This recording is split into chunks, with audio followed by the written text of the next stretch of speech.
Oi, turma, do livro Francisco de Assis, do João Nunes Maia e o Espírito Miramês, no capítulo 6, João Evangelista e Roma, na terceira parte. Meu filho, estive com Cristo essa noite. Para mim, inesquecível. Não sei se me recordo integralmente do que ele disse. No entanto, sinto por dentro a sua vontade. E descreveu mais ou menos o personagem de seu sonho. O velho sacerdote não conteve as lágrimas nem as palavras que escapuliram dos seus lábios. Como é belo o nosso mestre! Daí a semanas, 3 conselheiros dos mais virtuosos e inteligentes que a posição da igreja escolhera, no auge da Idade Média, se reuniram com o Papa para analisarem o sonho e dele tirarem o proveito indispensável, desde que não fosse em detrimento das conveniências urgentes da Igreja Católica Apostólica Romana. Urbano II já não era o mesmo. Aquela energia característica de sacerdote e soldado desaparecera depois do encontro com o mensageiro do mestre dos mestres. Queria modificar alguns aspectos da conduta da Igreja e assinalava grande interesse num novo concílio, para que pudesse narrar essas verdades no seio do comando católico. Estava faminto de leituras que lhe assegurassem os dons dos sonhos, de comunicação com as almas que já tivessem partido para o mundo espiritual. Não tinha experiência desta verdade, contudo, sentia por dentro que ela era uma realidade. Seria seu maior prazer conversar com os antigos sacerdotes iniciados nesses fatos. Os conselheiros desconfiavam da sanidade mental do sumo pontífice. Vários foram os diagnósticos de especialistas franceses e italianos da maior confiança, e começou o arroxo psicológico no meio dos sacerdotes mais abalizados de Roma e da França. Como se sabe, os maiores inimigos são os que surgem dentro de casa, e desses havia em abundância para Urbano II.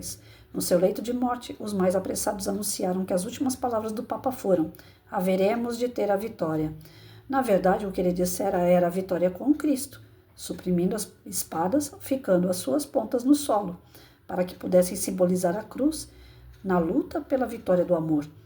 E Pascoal II toma as rédeas do poder papal. O discípulo amado de Jesus sentira o efeito da sua conversa com o primeiro magistrado da igreja. Sabia que continuariam os desatinos do clero romano e que as cruzadas já haviam partido em direção ao Oriente, atingindo as raízes da árvore do escândalo. A sua ação nefasta seria amenizada com aquela simples mensagem endereçada ao homem responsável pelo destino da comunidade cristã, pois falara na hora certa e com a pessoa exata. Mesmo que outro sumo pontífice assumisse, como ocorreu, a direção da igreja, o trabalho de sustentar as piores medidas já estava feito. Foram aliviadas por misericórdia as investidas de ordem impúdica. Os planos anteriores eram bem piores do que os que foram executados. Bom, vamos parar por aqui.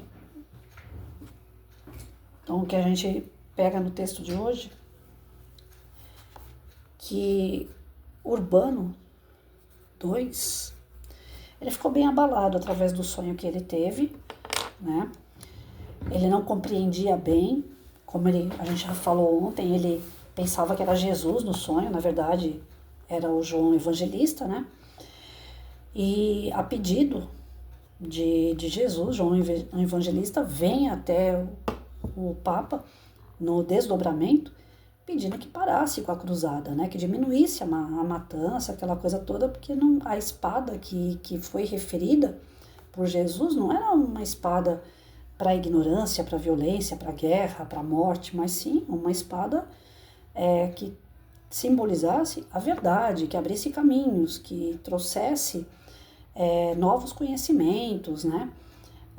Que acabasse com como é que chama? Quando os limites, né, de um território para o outro, que todos fossem considerados irmãos perante Deus. Desculpa, gente.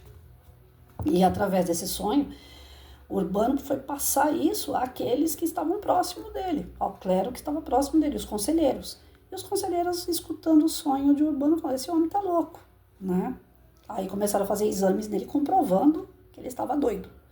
Não quiseram acreditar. E aí foi onde ele colocou aqui uma deixa que eu acho super importante. Os nossos maiores inimigos não estão lá do lado de fora, né? Geralmente é aqueles que estão por perto. E aqueles que estavam por perto queriam de tudo derrubar ele no poder para colocar outro, como foi colocado esse Pascoal II, né?